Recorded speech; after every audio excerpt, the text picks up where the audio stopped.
him. He's stout, he's small, he gets underneath the offensive lineman and just drives him back into Ben Roethlisberger. How about that play? Boy, it was some action, though. Atkins came to play. Boy, did he ever throw Beecham down and then, or Foster down, and then Roethlisberger trying to shove Beecham aside.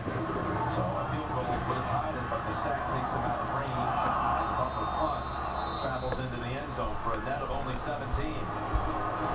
So nothing comes up or off of the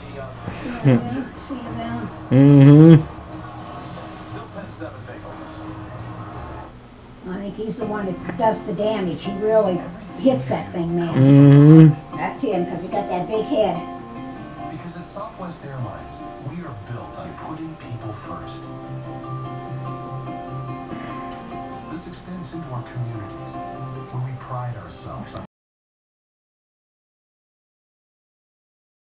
challenge issued by the Steelers after the spot here gave the Bengals a first down. They're saying, wait a minute, he was short at first. And now he's out, and you look at that football, tough to judge, but I'm going to say at least a half a yard short of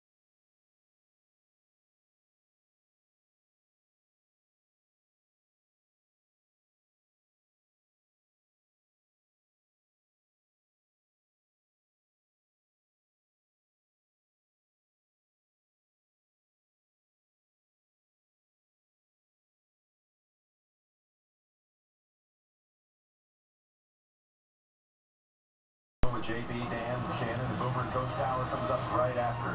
The latest playoff scenarios, the scores, and highlights coming up on the Subway postgame show.